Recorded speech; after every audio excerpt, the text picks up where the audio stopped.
300 unit बिजली free, ये मैं थोड़ा आपको और समझाना चाहता हूं। 301 जब हो जाती तो मतलब नहीं कि आपको 301 का बिल देना पड़ेगा, वो एक से फिर गिना जाएगा। वो एक यूनिट जो आप 300 से ऊपर खपत होती है आपके घर में, उसका बिल आपको आएगा। जो आज योजना चल रही है वैसी योजना नहीं होगी।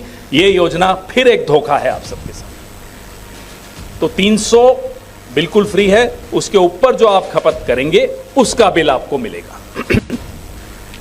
युवा उड़ान योजना जो नौजवानों के साथ इस देश में तो हुआ ही, लेकिन दिल्ली में भी जो नौजवानों के साथ हुआ वो किसी से छिपा नहीं। हम बार बार आकर आपके सामने कहते हैं साहब नशाखोरी बढ़ रही है, क्राइम बढ़ रहा है। आप सोचिए हम सब उस जवानी के दौर से गुजरे हैं, कितना जोश, कितना उत्साह, कितनी उम्मीदें लेकर हम यौवन की दहलीज पर कदम रखते हैं, और जब हमारे साथ लगातार धोखा होता है, हम घर से बाहर जाएं तो माँ बाप कहते हैं साहब बाहर मत जाइए, बाहर क्राइम है, पता नहीं क्या होगा, कोई दुर्घटना ना हो जाए। घर में बैठे हैं, बेकार बैठे हैं, कोई काम नहीं मिल रहा हमें।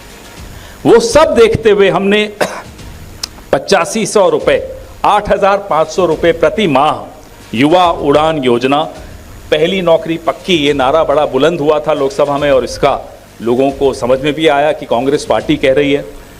तो ये आपके सामने हमारी गारंटीज हैं।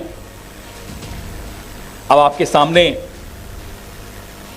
3 पार्टियां, दिल्ली को दंगों में झोंकने वाली पार्टियां और दंगों से मुंह छिपाने वाली पार्टी की।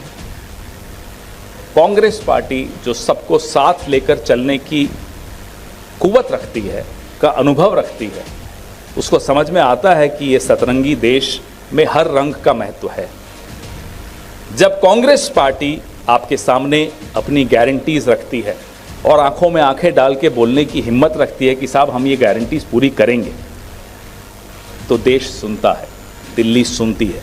आपके माध्यम से दिल्ली के लोगों को मैं फिर से आग्रह करूंगा कि आप सबकी सुन लीजिए और फिर तुलना कीजिए किसने आपके कंधे से कंधा मिलाकर आपके दुख दर्द को बांटा, आपकी छोटी से छोटी ज़रूरत को। मुझे याद है शीला जी की सरकार थी, प्याज की कीमत बढ़ गई थी, हर एमएलए के इलाके में, आपको भी याद होगा, काफ़ी चेहरे में जानता हूँ, टेम्पो चलाए, सस्ती दर पे प्याज बिकवाए।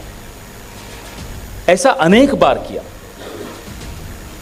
थोड़ी सी भी मुसीबत अगर दिल्ली पे आती थी तो हमें सुबह 6 बजे शीला जी का फोन आ जाता था कि आज थोड़ा जल्दी आना है, मीटिंग है, और फिर उसी वक्त एक्शन, कौन क्या करेगा, शाम को फिर रिव्यू। वो 15 साल कैसे गुजर गए हमें पता ही नहीं चला। लोग कहते हैं सत्ता में थे, सत्ता का कोई सुख नहीं था उस वक्त, परेशान रहते थे। लेकिन आज जब पीछे मुड़कर देखते हैं तो एक संतुष्टि भी होती है। काम करने का जो अनुभव मिला, सीखने को मिला, काम करने का एक अलग आनंद आता है, वो उस वक्त हमें मिला। और दिल्ली की जनता ने भी 3 टर्म्स से हमें नवाजा, इसमें कोई शक की बात नहीं।